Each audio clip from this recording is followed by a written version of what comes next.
Call the meeting to order at 7:17. Please stand for the pledge. Allegiance to the flag of the United States of America and to the republic for which it stands, one nation, under God, indivisible, with liberty and justice for all. Sue Sasser. Here. Evan Toohey. Here.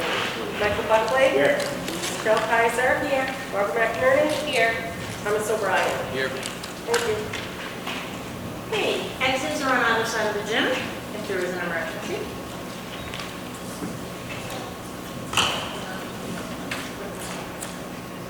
You want to do this? Okay. Can I have a motion to review and approve the board agenda, please? Barbara? Michael? All in favor? 6-0. May I have a motion to approve the board minutes of the September 18th meeting? Barbara? Michael? All in favor? 6-0. Motion to approve the minutes of October 2nd, special business meeting? Barbara? Michael? All in favor? 6-0.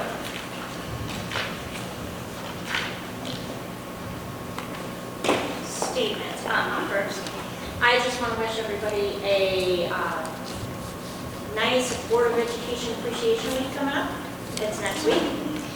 Our meeting is before it, but thank you to everybody that serves on the board with me. We get to change lives and help kids. Okay, we're done. That's you.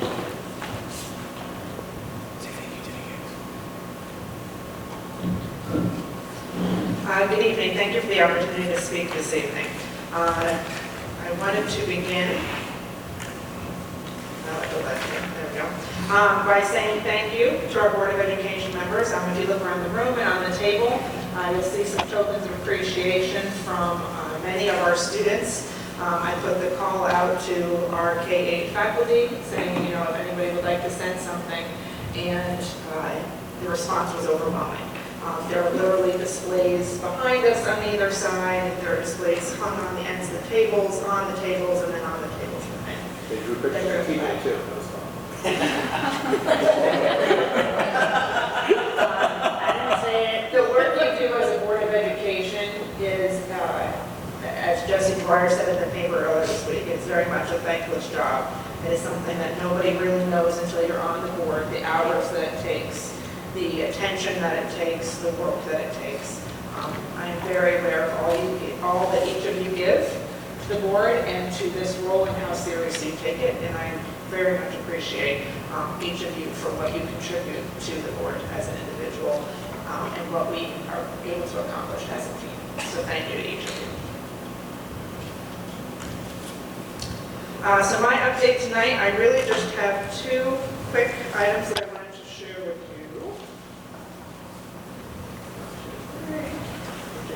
This first one is the advanced athletic placement process for middle schoolers that want to play up to the high school level. We have had a process in place for a very long time, but we didn't have any official handouts or anything to give families that wanted to learn about the process. So Chris Radon, our athletic director, worked on this so that we could hand this out to families in case they have any questions, and I wanted to make sure that you guys received copies as well, in case anything comes your way, to direct them to us, and that we do have this resource available to our families. It just teaches them about the steps of the process, what it takes to, what we have to do versus what our high schools have to do. In many districts, this process is a very easy process because their high school is within their district. For us, it adds, because we contract to high schools, it adds a layer into the process that other districts don't have. So it can be confusing for our parents, but also for our high schools of choice.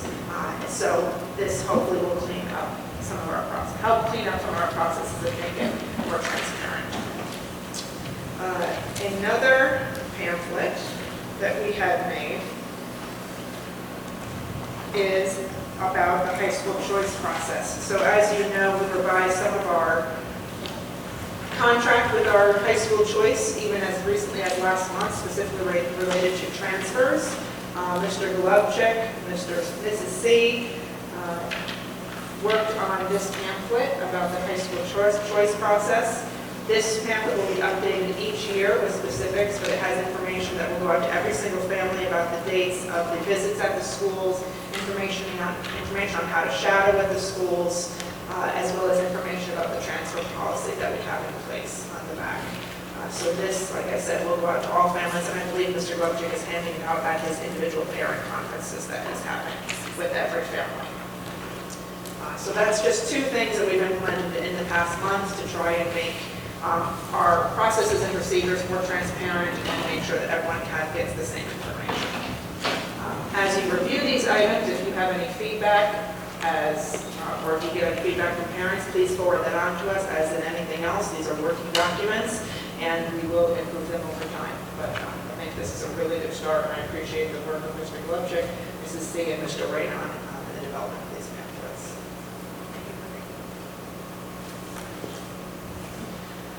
Tonight for a presentation, I have asked the administrative team as a whole to present on social emotional learning. It's something that has been a big topic for us at board meetings. We have appointed a new guidance counselor at the elementary school full-time. And we talked a lot about social emotional learning. And the question that kept coming up, well, what is that? So I've asked them to prepare this presentation tonight. One thing that I just wanted to draw your attention to is that social emotional learning is learning how to recognize your own emotions in yourself, and then how to manage those emotions and also work with others. So we need to learn how to recognize ourselves, but also how to help students through that process. And then one thing I found that was very interesting, it said top 10 job skills, and you'll notice what's not on there are things like math facts, or high-stakes testing, or even really anything specific to content. All of the things up there are about people skills and relationships and how you approach problems and how you find solutions to things. But emotional intelligence is number 6 on the list. And so this is one of the reasons that we are doing this presentation tonight, so that you understand the importance of this and why we do this work. So at this time, I'd like to invite Mrs. Connelly, Mr. Golovchik, Mrs. Petrazi, and Mrs. Polchinski up to do the presentation for us on social emotional learning.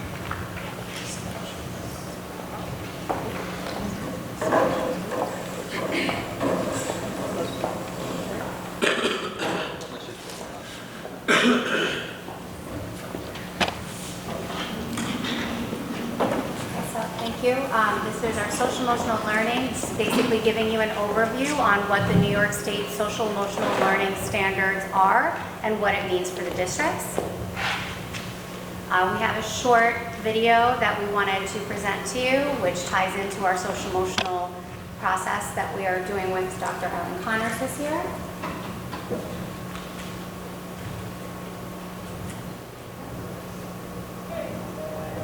Everybody line up.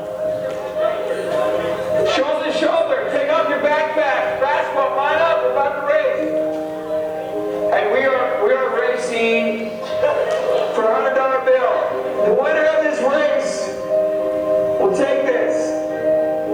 It's a $100 bill.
want you guys up here in the front just to turn around and look. Every statement I've made has nothing to do with anything any of you have done. Has nothing to do with decisions you've made. Everything I've said has nothing to do with what you've done. We all know these people up here have a better opportunity to win this $100. Does that mean these people back here can't race? No. We would be foolish to not realize we've been given more opportunity. We don't want to recognize that we've been given a head start. But the reality is we have. Now, there's no excuse. They still got to run their race. You still got to run your race. But whoever wins this $100, I think it'd be extremely foolish of you not to utilize that and learn more about somebody else's story.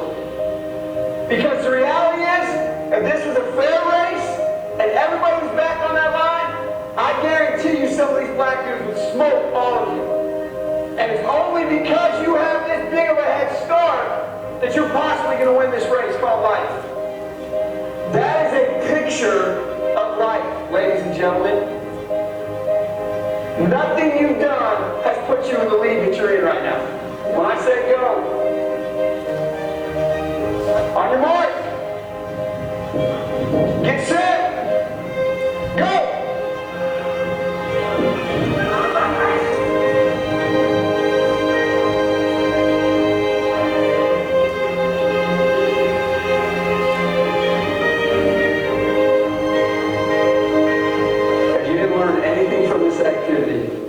You're a fool. So that obviously sends a very powerful message that you don't know your students when they're coming in your classroom, you don't know what they're coming with. You need to take that time to really build that relationship and know what emotional needs they're going to need throughout the year so that you can better help them through their academics and through their process in life. So that brings us to the social emotional learning. Social emotional learning, also referred to as SEL, is the process in which both children and adults acquire and effectively apply the knowledge, attitudes, and skills necessary to understand and, most importantly, manage their emotions, set positive goals for themselves, feel empathy for others, maintain positive relationships, and make responsible decisions. SEL is not a program. It involves strategies that you're going to be using in the classroom, at home, and through communities and districts. This is the competency wheel that the Collaborative for Social and Emotional Learning has developed. As you can see, in the center is the social emotional learning, and then the 5 core competencies. And then you will also see the 3 entities that should be working together to ensure that SEL is being taught to our children. So we need the support of the homes and communities, schools, and classrooms to work together. Your 5 competencies are self-awareness, being able to recognize your emotions, self-management. Can we self-regulate ourselves? Can we control those impulses? Can we manage stress? Social awareness, the ability to empathize with others, understanding that people come from diverse backgrounds, and are we empathetic to that? Relationship skills, it's being able to maintain healthy relationships, and responsible decision making, being able to make constructive choices about personal behavior and social interactions. So we might want to ask ourselves these essential questions of why it's important to bring awareness to social emotional learning. And these questions really resonate to us as a district, and the very first one is changes in our demographics happen in districts all the time, so how do we as a district plan for these changes? And Lena, that video and what Lena had just talked about addresses that question right there. How do we as educators become sensitive to the needs of our students? How do our own personal histories, or I call baggage, that we bring every day to school, and the biases influence our interactions with our students? And how do we shift our own mindsets to better understand what our students are going through? And the main answer to that is we ourselves need to become vulnerable and be able to identify what makes us tick as individuals, as educators, and as a faculty, and identify our own emotional intelligence so that we're better at identifying what's going on with our students. Social emotional learning and PBIS. A lot of people have questioned, well, we have a PBIS program, a very successful one that's taking place in both the elementary school and at the middle school at this time. This surrounds the Bear Bucks program that a lot of us are familiar with. So when we take a look at PBIS, we're looking at different positive expectations that we have instilled in procedures with all our students as a whole. Okay, they're taught, they're practiced, and they're reinforced, and in turn, there's that reward system, that Bear Bucks program that we have. We've noted at the elementary school, here at the middle school, there's that rotation stations constantly going over these procedures with students. For example, and I'm going to come back to this again when I talk about social emotional learning, we teach children, students, how to walk through the hallways, right? They should be mindful of their surroundings, not touching the walls, not touching their friends, they're, fooling around, being quiet as other students are learning. And this has been practiced, and as a result, they get a Bear Buck or reward if someone catches the class or an individual doing something, doing it in the right way, and it's constantly practiced. When we look at social emotional learning, we go back to that emotion, that empathy, that goal setting, making responsible choices and decisions.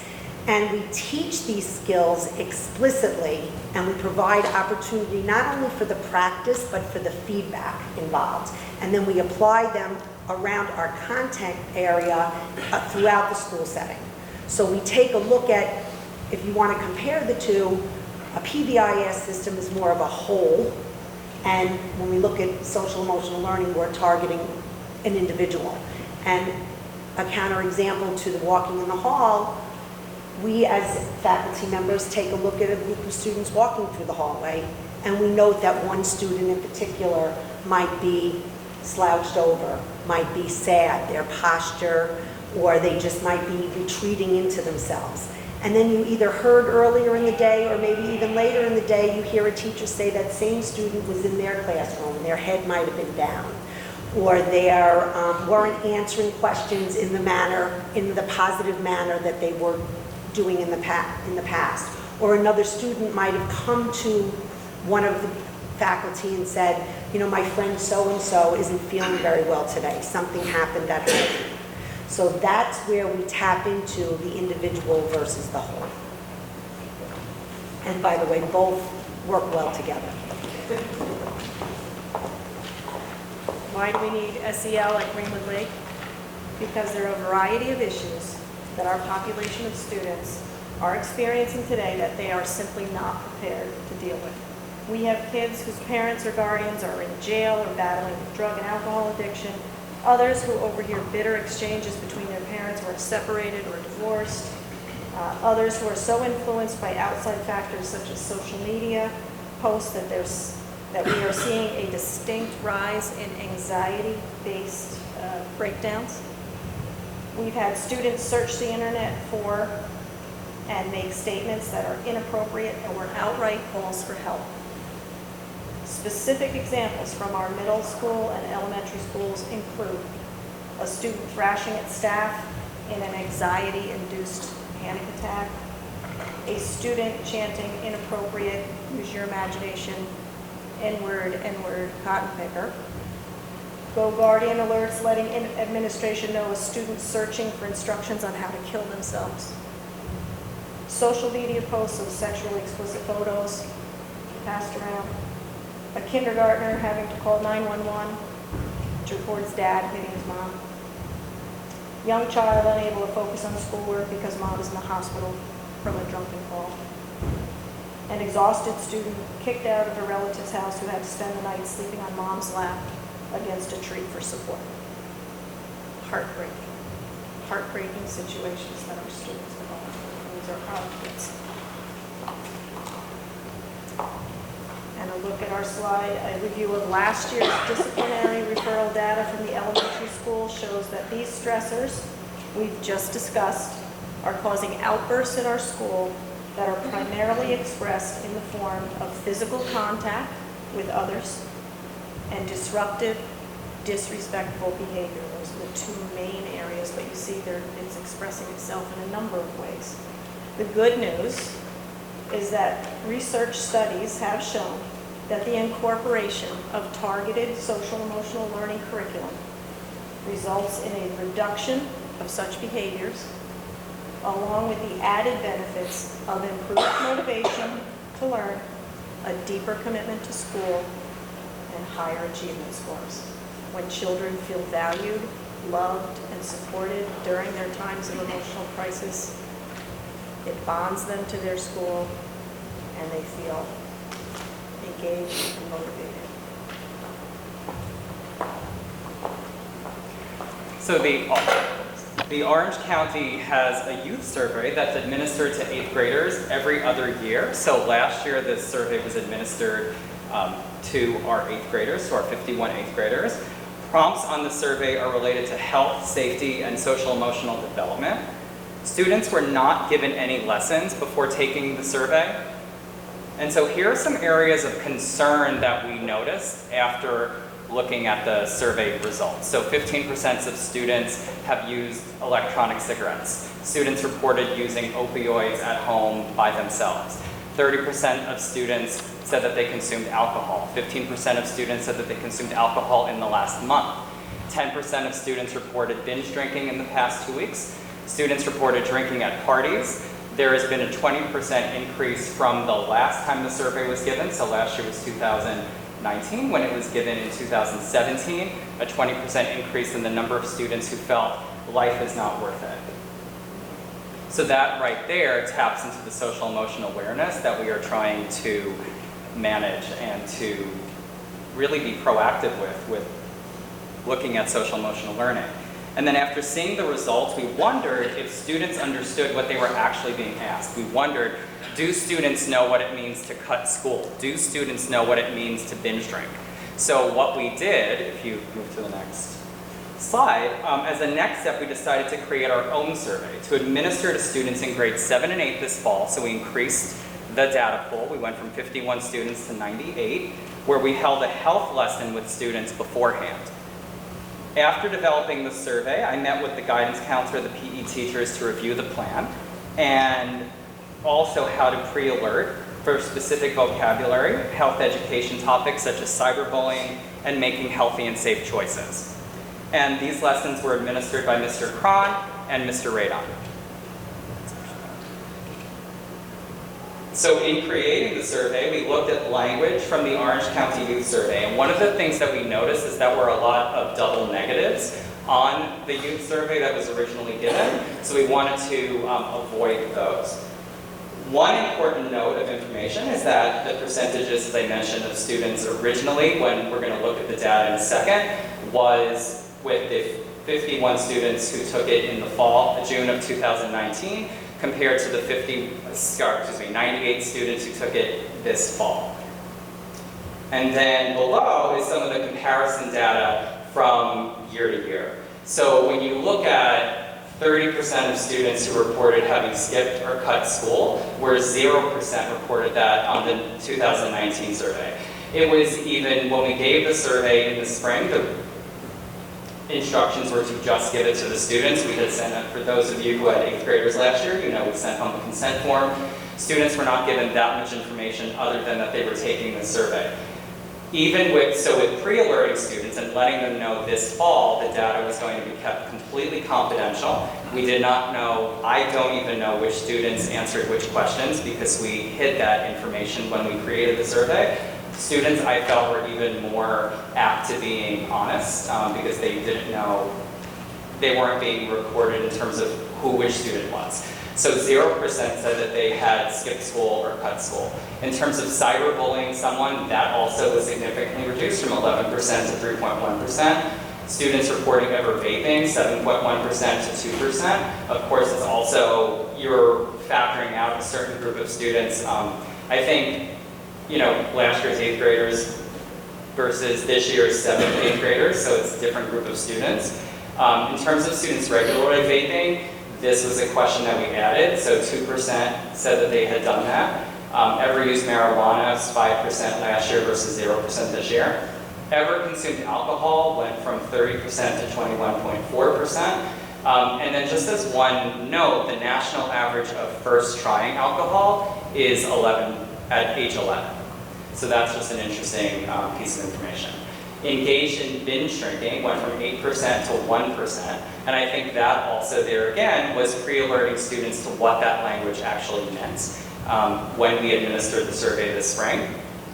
Vaped in school in the past year was not a question on the original survey. When we administered it this fall, it was 0%. And then some social emotional questions really targeting mental health awareness in terms of feeling students can handle challenges. It was over 80%. And then felt depressed or sad on most days was 40%, compared to the last few days was nearly 30%. So we've started to address some of these concerns at school. Last year, ADAC, which is the Alcoholism and Drug Abuse Council of Orange County, reached out and asked if they wanted us to present on drug and alcohol awareness. And one of the things that we decided as a team was to have them present on vaping awareness, because that was becoming a trend that we've learned about. Also, in terms of national data, we knew that was becoming a trend. They worked with us on customizing a vaping workshop for our 6th through 8th graders. We sent home a consent form for that last spring, and all parents agreed to have their children part of that. And then prior to the workshop, there were 4 instances of students vaping on campus, so either on a school bus or in the school building. And after that, since last October, we've had 0.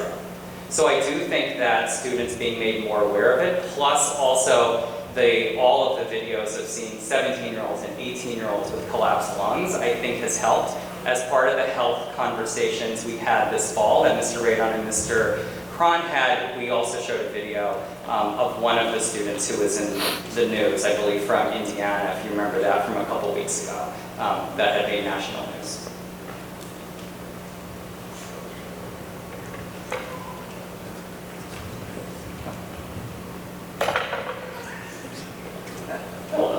This past summer, we also worked on the guidance plan. So Diane, myself, and Melanie C., the guidance counselor here at the middle school, we went to a conference with Dr. Deborah Hardy, who is actually the lead evaluator for guidance plans in the country. And so BOCES was able to bring her in to work with us. And there were a number of districts from Orange County around the table. And she really gave us a very helpful template for moving forward. We spent 2 days developing the plan. Then we brought it back here to district, and a team of teachers who volunteered to be on that committee over the summer, in addition to the new elementary guidance counselor, all worked together with administrators to create our plan, which is now on the internet and on our website. And that is something which is also, to Sarah's point about things being continually updated, that is iterative. It's a document that will be continually updated as we think about themes for guidance lessons that tap into social emotional learning and social emotional awareness.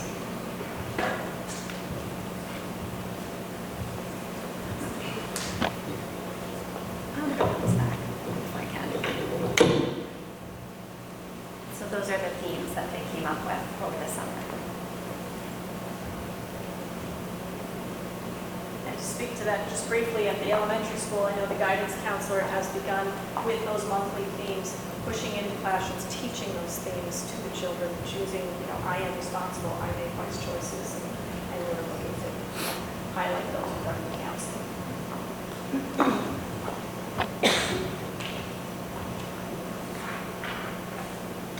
So our goal, what is our goal this year as a district? So our year-long goal this year is to really dive deeply into these New York State social emotional learning standards and work collaboratively with Dr. Ellen Connors from EMC Innovations, who will be providing training to our staff throughout the year.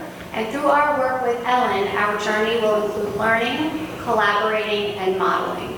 In addition to that, our guidance counselors will work collaboratively to develop lessons around our social emotional learning, which you had seen on the guidance plan for the themes each month, providing push and support to students and teachers. And at the elementary level, we are working on creating Zen zones with tools to assist students in managing their emotions and self-regulating themselves. So just a little bit more in-depth look at our journey through SEL and through the PD that we're doing with Dr. Ellen Connors. So she did come to our superintendent's conference day, and the staff was introduced to the following guiding questions. What is SEL? Why does SEL matter? And how can I or we promote SEL for students? And as we continue our work with Ellen during upcoming PLCs and staff development days, the focus will continue to be on enhancing the emotional literacy, the importance of social-emotional competencies in adults, and using self-awareness and self-management to practice adult self-care. So as Amy stated, through this process, we as adults have to become vulnerable and understand our own emotional needs so that we can better address the emotional needs of our students coming in. So when we take a look at our next steps, after this year of our work as a faculty with Dr. Connors, we'll begin looking at different programs that we as a district can adopt to assist us in addressing the social emotional learning needs of our students. But again, the key point that we took from an administrative standpoint in working with Dr. Connors over the summer a little bit was we really have to let ourselves dig deep inside before we can even work with the students, because it can't be something that a program that someone can give to us and say, do this. We have to really own it, and we have to own our own feelings and emotions. We wholeheartedly believe that educating our students' hearts as well as their minds is an absolute priority in today's world. The district administration team, I'd like to thank each of you on the Board of Ed for your support, and the addition of our guidance counselor position at the elementary school, and for your support on our exploration of SEL in our schools in this year and in all the years to come. Thank you very much.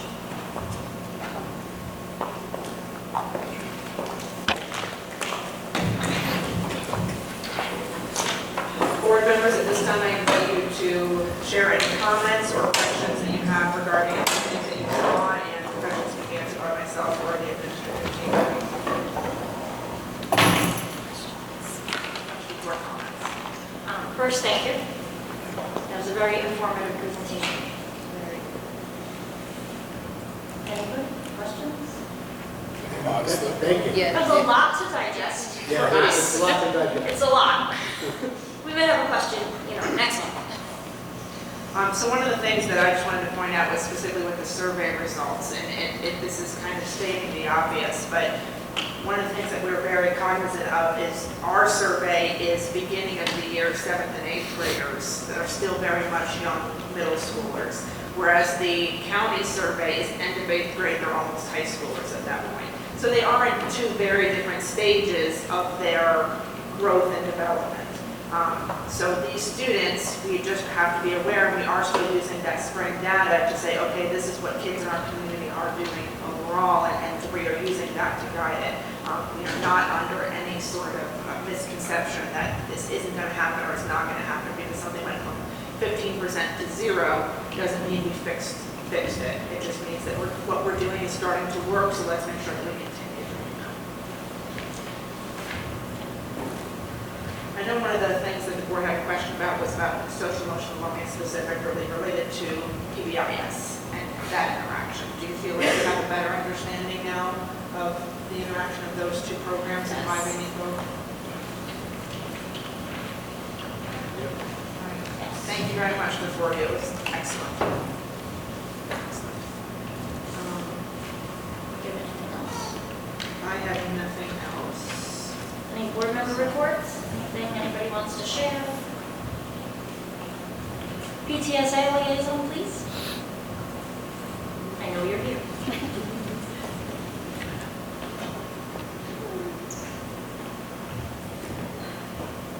Good evening. You need it on? Okay, turn it on.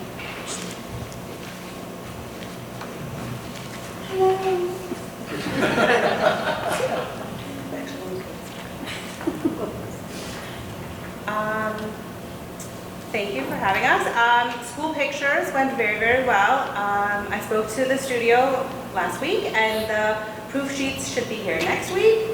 We have a retake day of Wednesday, November 13th. Both schools will be taken that day, we just don't have a schedule yet, so we'll figure that out and take in lunch to account with that. We had a very successful bingo night this past Friday evening. And we did adjust the time a bit so people could attend our event as well as the open house for the fire department for Fire Prevention Week. So that worked out very well. We're going to hold a trunk or treat here at the middle school in the parking lot on Sunday, October 27th, 1 p.m. kickoff. We would prefer if everybody could get here by 12:30. We don't want to have any interaction with the children and people getting set up and things like that. So we're trying to have a clear cutoff of 12:30, but a kickoff at 1 o'clock. We will have snacks and games. We ask for the participants to prepare 150 pieces of candy. And there is still time if anybody wants to send in their registration. In November, we will hold a movie night in November, we will have a movie night. And our next meeting is November 21st. Okay, Village of Greenwood Lake report, I just got sent to me. Kathleen is in Halloween preparation for Saturday. She would like us to say that at 10:30 on Saturday, the Bark Park Halloween Parade. 12:30 is the Freight Float brought to you by Jersey Paddleboards. From 2 o'clock to 5 is the trick-or-treating throughout the village brought to you by the Greenwood Lake Chamber of Commerce. 5 to 6 is the annual Greenwood Lake Fire Department Costume Parade, and then starting at 6 o'clock is the Terror Trail and activities. What is it? Saturday, I'm sorry. Saturday, it's all Saturday. Thanks, everybody, what's it? Thank you, Michael. And we have no one from OU BOCES to report. So I just want to interrupt you 1 second. I have asked the board to enter into an executive session this evening prior to moving on with the agenda. We do have some important public discussion items as well as an agenda that still needs to be approved, but we do need to enter into an executive session. Prior to doing that, it will be a short executive session, as short as we can keep it. We will return as soon as possible, but super. Okay.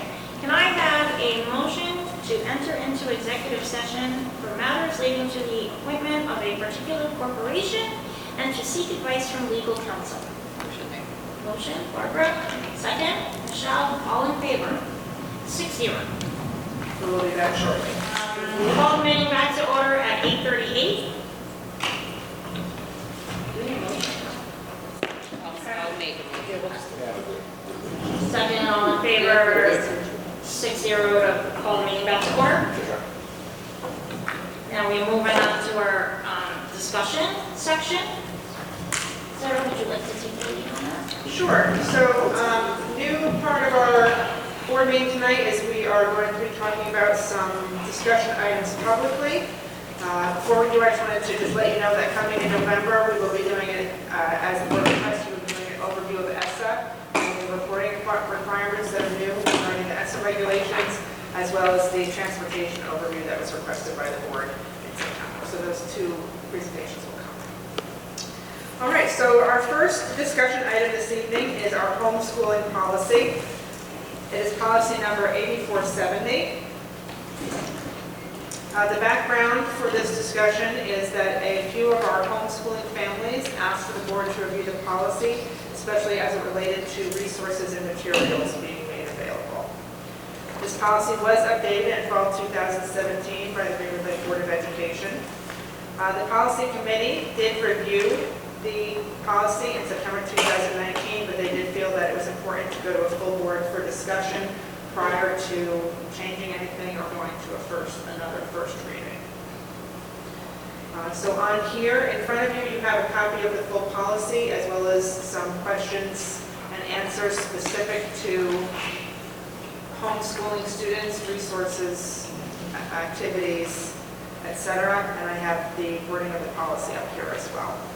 So I now open it up for discussion. If someone on the policy committee wants to talk first about the discussion that was had, and then we can open it up for full board discussion, and I will take some notes. So when the policy committee discussed it, if I remember correctly, decided to keep the policy as is. I know Kevin wanted it to go to full board. That was our recommendation, and then we decided to bring it to the full board. Basically because of kind of the slippery slopes that it opens up in terms of what is available and is not available, and then also the ability for us to kind of keep oversight on Chromebooks was brought up, as well as a couple other things, and then extracurricular activity is something that we had done in the past to, keep those two things separate. But like I said, a little. Right, I think there's I was just looking for some clarity on some of the items that were on here in regards to extracurricular activities and with the prohibition of the religion exemption and how that fit into the whole extracurricular policy. And we did get those questions answered by legal, which was nice. But I just really wanted some clarity on what we were doing, what we weren't doing, what we were allowed to do versus what we're not allowed to do. Because I know some things you can't. They can't be on a sports team. They can't be on certain things they can't do. But I wasn't sure where our leeway was with the policy, if we wanted to give any leeway with the policy and where it was. Just like our own kids, we got a kid without a Chromebook, either homeschooled, but it doesn't sit well with me. So that's the only thing I'm thinking about it. Well, it's up there, but let's start off with automatically from the commissioner's mandate, homeschooled students are not allowed to participate in interscholastic sports.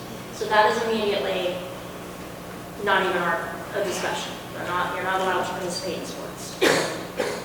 As per the state? Hmm? Yeah, as per the state. As per the state, yes. It is actually referenced in the policy. But when you get into extracurricular activities, that is currently not allowed to homeschool students, along with textbooks. If you look at the pages, no textbooks, no materials, no health services, no remedial programs. There's a list. From what, somebody correct me if I'm wrong, from what I understood, all those things would still come into play with that prohibition of the religious exemption. The rest is kind of discretionary to us. Yes. What we want to do with these topics. Correct. Now, if they're not a student in our district with the prohibition of things going on, are we even allowed to ask for those records? And who would review them if we're not allowed to offer health services with our own nursing staff allowed to? So can you please clarify what your question is? Can I clarify? Who reviews the eligibility? No, I think it's if a student is participating in an activity here that we're allowing and they get hurt, but we're not providing health services. Is that your Records? No, but I believe your question is, or their eligibility in the first place. Correct. Okay. So if we were to open, and let's say, after-school clubs to homeschooled students, are we allowed to check for health records prior to them signing up, seeing as they don't have to give us health records? And who would I do so believe and the answer to review? that would be yes, that would be a requirement. But are we allowed to request that if they're technically not a student of our district? It would have to be a condition of them participating because those health records are a condition precedent to that being permissible in light of the new exemption to immunization prohibition. So we would just have to put that language in the policy, that to be allowed into extracurricular activities, you have to provide sufficient health records to the school district. And, not even immunizations, because I think we talked about this in the policy, that if a kid has an allergy and we don't know about it and they're in a club and something happens, that we wouldn't be able to respond in time. So it's outside of vaccines, there's a litany of other, somebody that has history of seizures, or like I said, allergies. Yeah. That a lot of other stuff comes into play, which was another concern that we talked about. So it'd be the same, I think, if we join the campus, you have to like provide that information. Wow. When it comes to supplying materials, are we allowed to order more? No. Sarah? Okay, so we are not allowed to purchase supplies or licenses or resources specifically for homeschool students. So for example, if we have 73 students in 5th grade and I order 75 Chromebooks, I technically have 2 extra. Typically I do order about 2 to 3 extra every year for new students that move in. In this case, we would be allowed to give those to homeschooled students. However, I cannot purchase additional for homeschool students. So the question then arises that if a homeschool student requests a Chromebook and the board decides to allow me to give it to them, what would be our process for recalling that if we did get an additional 5th grader? Because I'm not allowed to buy additional resources specifically because we gave them to homeschool students. And the same thing goes for textbooks and any other materials? Yes. And another question, so we provide the Chromebooks because our curriculum is kind of based around programs you've run on, right? Correct. So when you're homeschooled, you're doing your own lesson plan, you're doing your own curriculum that's not lined up necessarily with ours.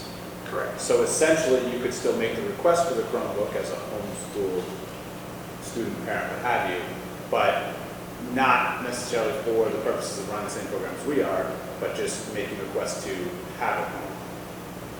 Essentially, we could just be handing out free computers just to families that don't have their kids in school. Is that right?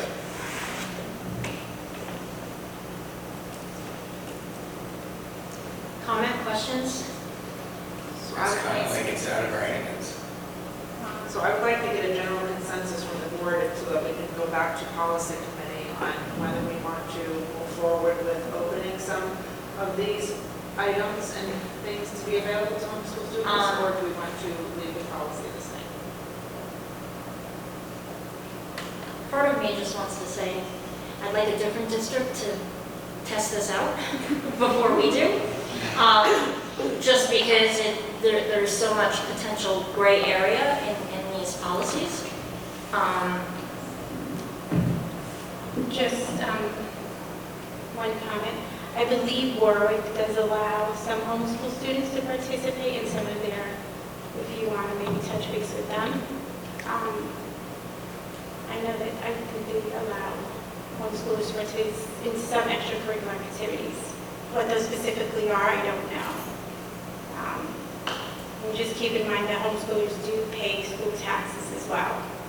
So the extracurricular activities that are in the school are paid for by the school taxes.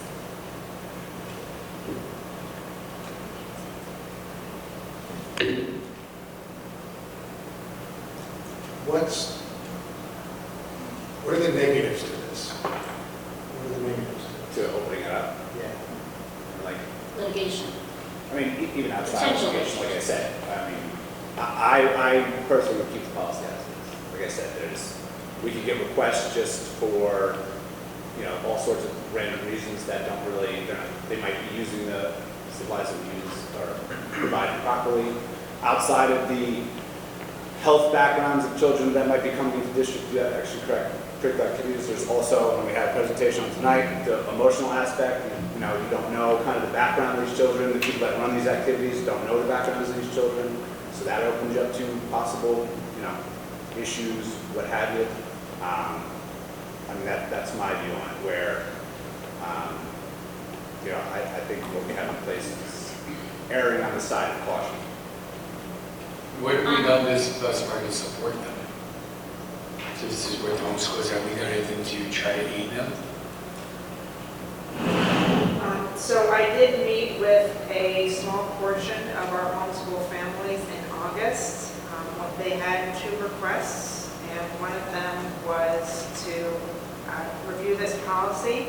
The other thing they asked was for us to provide a overview of our curriculums and our programs. So I did develop that under our curriculum webpage. It now has a curriculum overview for Greenville Lake UFSD. Click here. And on this document, I will attempt to make it bigger so that, let's see.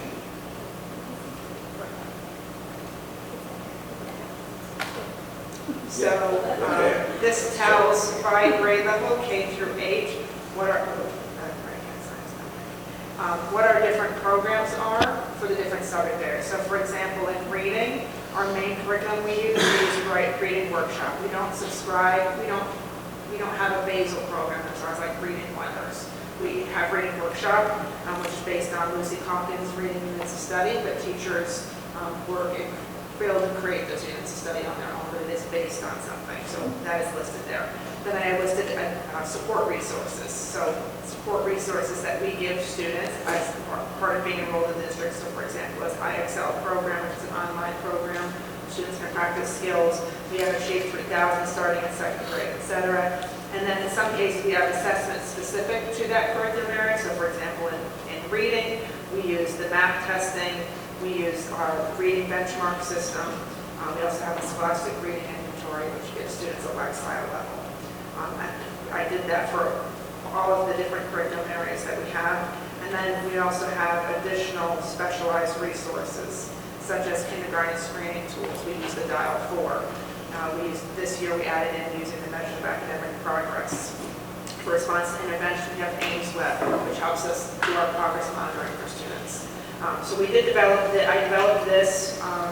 Ms. Wolshinsky helped me, the school principals helped me, Mrs. Petrazi helped develop this as an overview of all of our programs so that if someone at home wanted to echo some of our programs, they could do so. For example, IXL, we buy as a district, but there is a way for a parent to purchase on their own. So we're not just leaving the families high and dry, we're still trying to assist them as much as we can by doing things like this. Yes, the development of this specific document was in response to a request by the homeschool families. So this was an effort by us to try to support them. I have a question. Pertains to activities and our code of conduct, and what happens if there's an incident and they are not bound by our code of conduct, and how would discipline be handled? What would that happen? Because I don't see how. We don't have oversight. Right, we don't have oversight other than if you have one incident, you can no longer, it's just a little bit of Pandora's box on that part. That is a little unknown because they don't abide by our code of conduct. Right, so are there any other questions? Like within the policy where they have to abide by certain. It'd be the same thing, it would be a one and done thing, but there's nothing. I think you would have to come up with certain procedures for abiding by, but we lack jurisdiction as a matter of law to discipline a student who's on school or other educational opportunity. But let's say there is a issue, can you just kind of just deny them the access then? Like, or require the return immediately. And we could we'll try to write in protections. The issue is when you don't have that relationship, to what extent are they going to comply or even it's called court or somewhere else. Okay, so at this time, what I'd like to do is go around the table just to get a general feeling on how you would like to proceed so that the policy committee can then move forward or make recommendations. So I will start over here with TJ. You can share your general thoughts on moving forward.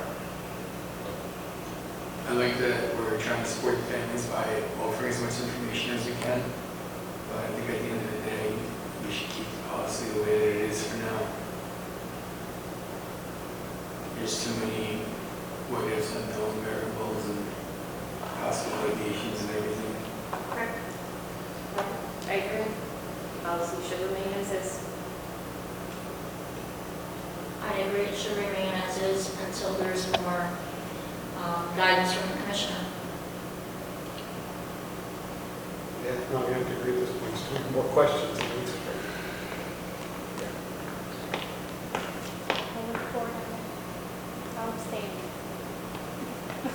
this is not, so just It's not just a vote. for We're not voting. this is not a vote, this is not anything, this is just discussion. I'm just getting feedback from the full board on their opinion, so that when we meet as a policy committee, we have the feelings of the full board. So I apologize if it came across that you were going around No, no, voting, no. yes or no.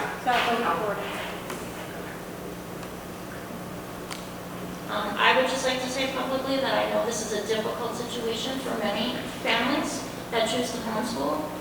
And we do have concern and sympathy, and we'd like to help as much as possible, but there's just gray areas right now that are not answered for us. And we can revisit this when there is more direction. It's definitely not that we don't support families at all. It's not that we don't support. It's not that we don't support them, we support and have sympathy for them wanting to align themselves to as much curriculum as possible. And we do support that, and Sarah has been kind enough to provide a curriculum map. So we'll move on. Right. Our next discussion item is related to middle school band instruments and students participating in the band program. So the background on this is that I was involved in a conversation with parents from another district, and I learned that in that district, if families could not afford the rental, they were not allowed to participate in band. That kind of hurt my heart as a mom and as an educator. And so I came back to school, and I met with Mr. Glovchik and Mr. Compton, and I said, what is our policy on this? Because please don't tell me we tell kids they just can't participate. And I was extremely pleased to hear what our current practices are. We have, thank you very much, Julie, we appreciate your help. Thank you. Safe ride. That we actually own several instruments which are used by students on a first come, first served basis.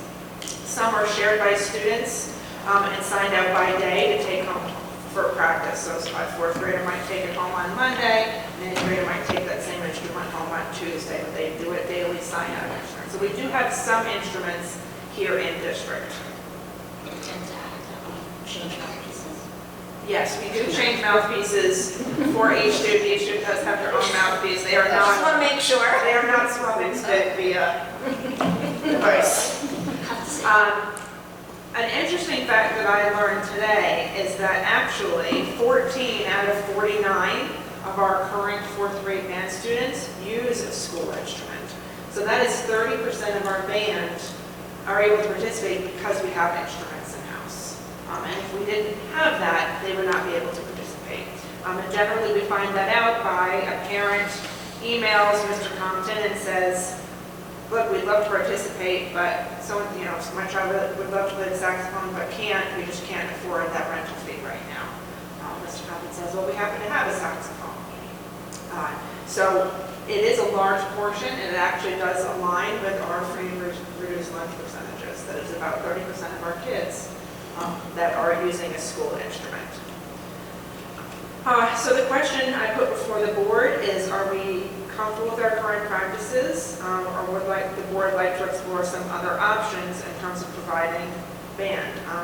The 30% of kids that are using school instruments are a result of the parents that reached out and said, hey, I need help. The question is how many parents are out there that didn't reach out and say, hey, my kid really would like to? How many families just said the conversation at home, sorry, we can't do that, and moved on?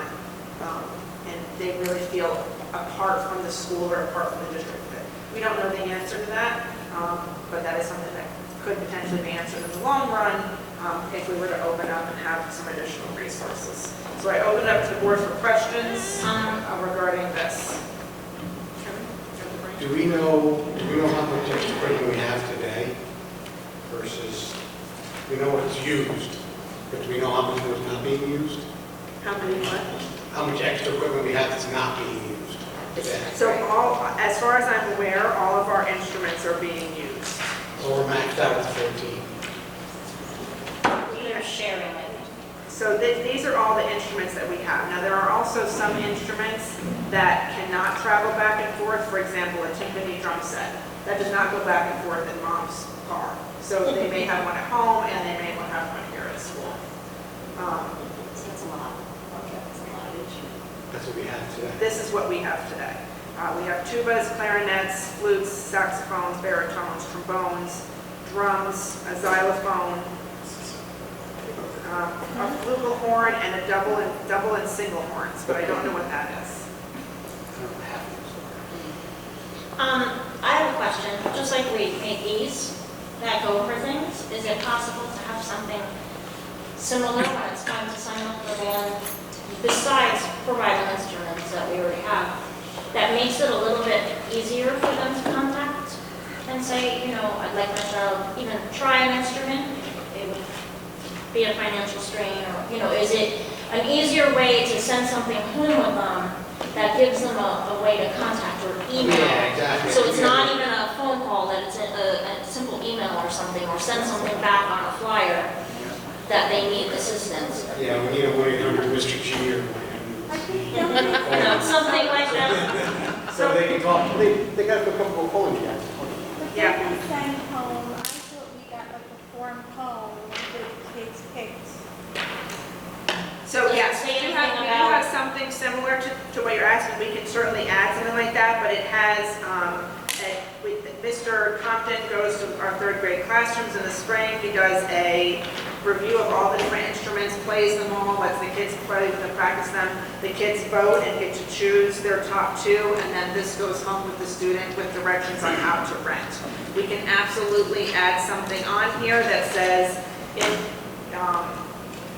you are unable to rent, but your child would like to play, please reach out to Mr. Compton so that we can arrange how to support your child. 100% we can add that in. Let's do it. And include linked email, because a lot of people don't want to make that phone call, that it's awkward. But an email is more likely and easier for them to reach out. So how often are we replacing these instruments? Like, does that, I would imagine that they have a lifespan of sorts, right? Where do they come from? The good thing about instruments is they really can, if they're well taken care of, they really can last forever. So they can last. So do we need to add? Aside from, like, for example, the drum. I know one of the things we replaced recently is our drum set. And like, some pieces were literally held together with duct tape. So we replaced that drum set. But we wear out the use. Is there any instruments that Mr. Compton would like to see more of, or is there something that, you know, Right, he's that's what looking I was actually gonna to go into. enlarge a little bit? You know, a few more, does he need a few more trumpets or So, something? correct me if I'm wrong, but I believe the xylophone was something new within the past year. So that was something that he wanted, that we were able to purchase. I don't know if somebody can reach out, the place in Monroe, IHOP, music casino.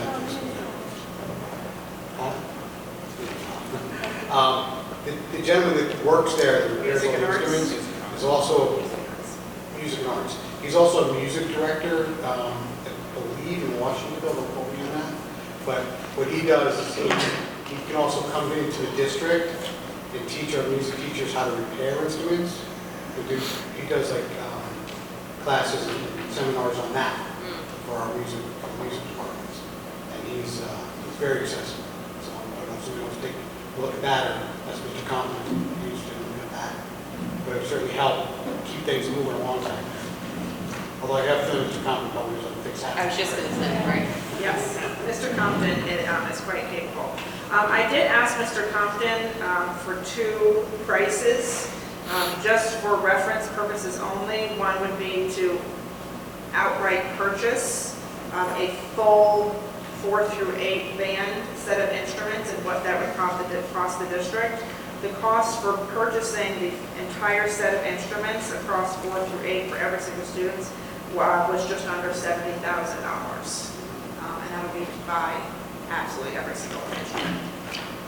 I also asked him to look at what the rental fee would be. If we were to rent per year based on what students were playing that year. The advantage to renting would be you would not have storage over the summer. You would have care and upkeep incorporated as part of that. So if something broke or something didn't work, they would come out and they would fix it. And your number would always match your number of students. You wouldn't have extras sitting around in a place where you don't have storage. As an example, for this year, with the current numbers that we have, was just over $10,000 per year to pay for the rentals of every student. full band? And of the full band of every student in the band currently. Again, I'm going to say currently because if you were to move forward, you may add students to the band, so this. That's good. Doubles at 20,000. That's good. Absolutely. More students in the program would be wonderful. But it's just when I just want you to keep in mind, when I say 70,000 or 10,000, It's not a that set is not, that is as of right now with the current number of students on the band. So again, I would just like to know, do you want to stick with the current practices and add in the line about reaching out if you need support and continue that? Would you like to look at purchasing? Would you like to look at renting? If it was between those two options, my recommendation would be renting each year. But we have, and families, of course, would still have the option of renting on their own so that they have their own instrument. But I would like some feedback from you on how you would like to proceed regarding this. Again, I want to reiterate that every student that has reached out indicating an interest has been taken care of. We have never turned a student away because they indicated that they could not afford this. And that is really important to me and really warmed my heart that that is something that is already in place here at Green Lake. But it still goes back to how many kids didn't reach out. Correct. Didn't Right. reach out, yeah. So if you want, one of the things that we could do is we could leave it as is for one more year with that, see if things change, and then move to renting. Or we could. I would just move to rent and put the language in the letter that goes to the parents. Yeah. This is the program we have in Right. place. Let's do it. Let us know what you want and we'll take Yeah. care of it. 100%. Yeah, I was just going to ask, do we really vote now? Next year. We Yeah. we may not vote now, we can only have this up for No, I know. discussion. However, if that is the way you want to go, my next question would be, is that something you'd like to look at for this year or to implement next year as a part of our budget So just process? one question, so the people agree that anybody that wants to be in a band will rent you one, it's even if you don't have one. Correct. So we don't have to say, we don't even have to say. Access and. That's what I'm And asking. then I guess Please please tell tell me me if if there's there's an anything coming to your choice. mind, but anything during the school day. I think this is the only thing. Mr. G, it's the only thing. Yeah, I can't think of anything. I'm just playing devil's advocate, No, no. that's all. I'm thinking ahead.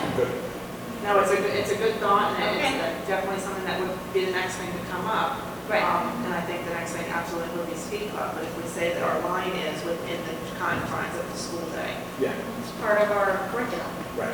It's an elective, but it's part of our curriculum, so that makes it okay. Yeah. All right, administrators, if you think of anything overnight tonight or tomorrow or in the next week, please give me a heads up. But we will begin working towards developing those policies, procedures, and we'll make sure that we incorporate that as part of our budget process. I'm sure Ann already has it written down. He's already got his budget. Anne's already going, what else are they going to add? Okay.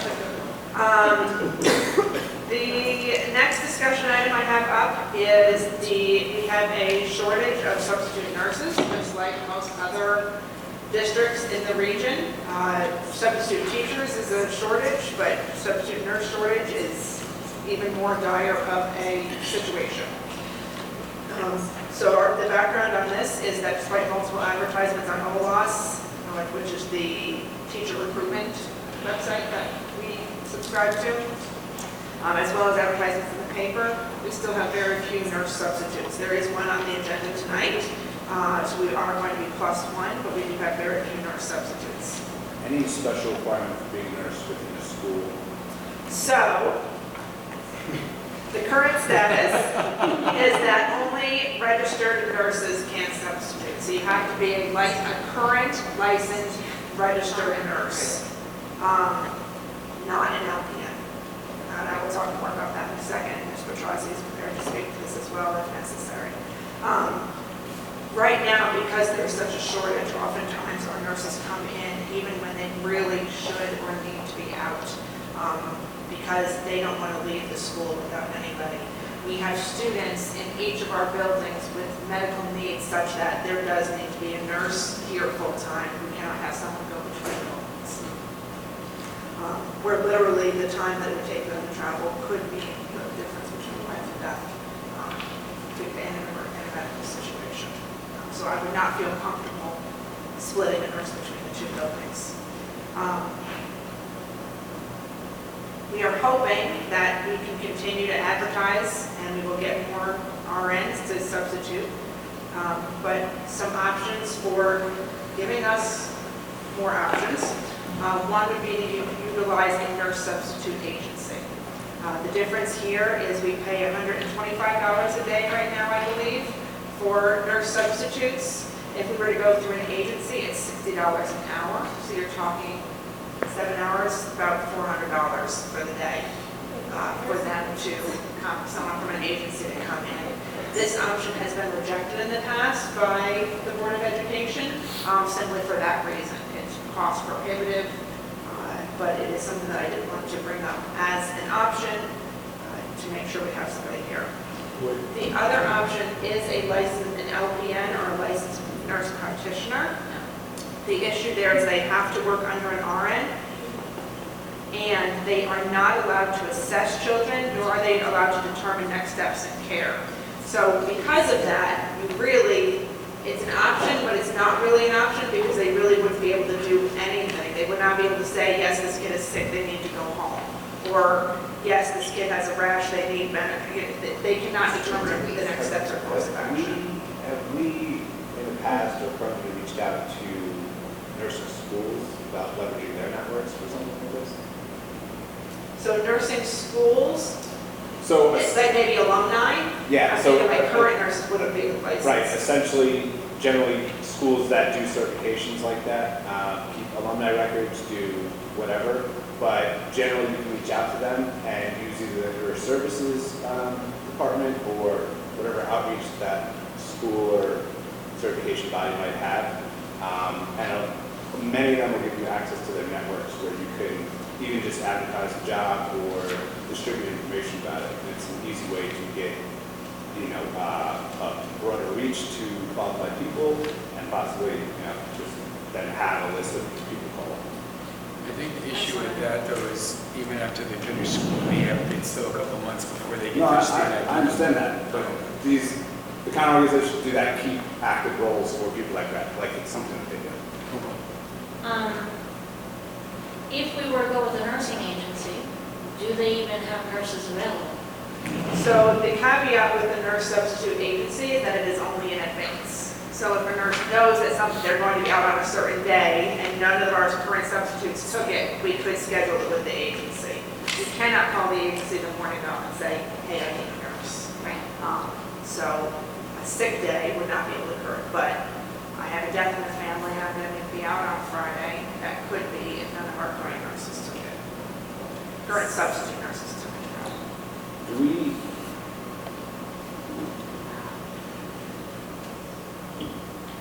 Would it be okay, or could we just reach out to our new community? Like, is the community at large aware of the issue we're having? Yes, they are. Our nurses have reached out, both Laura LaRoche and Ann Pena have reached out to our resources in town. And the nurses that we currently have that sub are the nurses in the folks, village? our Green Lake people.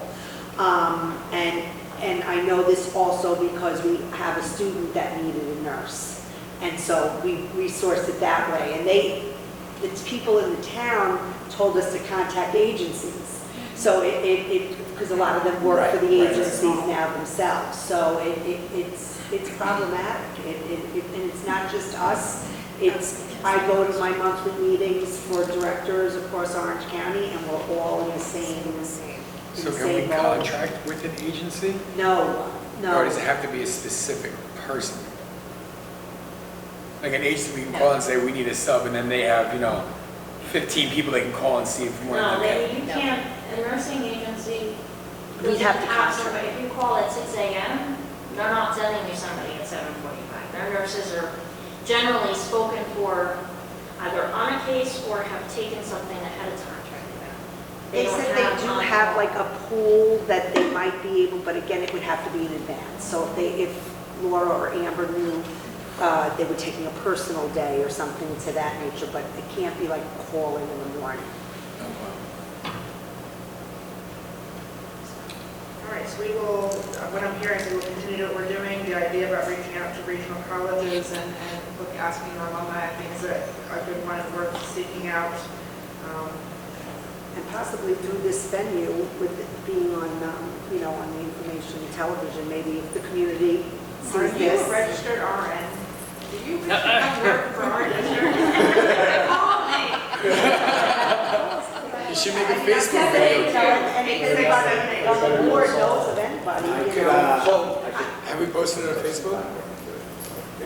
Okay. I don't know if we can. I even asked my mom used to be a registered nurse. And so I asked my mom, I said, can you start subbing? And she said she let her, and I didn't realize this, but she let her license lapse. It's not like teaching where you just can have it forever. You actually, it lapses and you can no longer work. I asked her to look into what it would take to reactivate it, but she. Are we at the point where we should contract with an agency for the days they know ahead of time, or are we Yeah, I was able just to going fulfill to say that? that. I'm okay with that. If they need personal days, vacation. You know, if it's something that we know ahead of time, I don't want to see them not. What I can tell, I believe we are close to that point, and I think Amy would agree. I personally know each of our 2 nurses have had specific incidences this year where they really needed to be out and didn't, and they came in. And that's what I don't want. Well, that part's still going to be a problem. It It's is, an but emergency, it's still a problem. in neither case was it an emergency right then. It was a, So can you bring us back contract to approve so that they get some assistance? yep, and we would do it with the understanding that we would go through our substitute pool prior to. TJ brought up a point, are we able to, on our Facebook page? Can we throw it out there? Just Yeah. put out there, maybe an advertisement? Maybe we can just. We can do that too. Just going to say. But I don't want to see either nurse not, Yeah, I know. if it's, Yeah. be able to take time that they should be able to take. Yeah. Do both. They're too important, we don't want Yes, them absolutely. to be not able to do what they need to do. PTSA back there too. Yeah. Spread the word. Yeah. Give me the okay. All right, wonderful. Well, thank you very much for your input on those items. I appreciate it, and we will move forward accordingly in the various areas. So, okay. Privilege of the floor. Moving right along. Does anybody want to remove anything from the consent agenda? No, we're good? Okay, can I have a motion to approve 9.1 and accept the consent agenda, please? Okay, Barbara, motion. Second, Michael, all in favor? 6-0.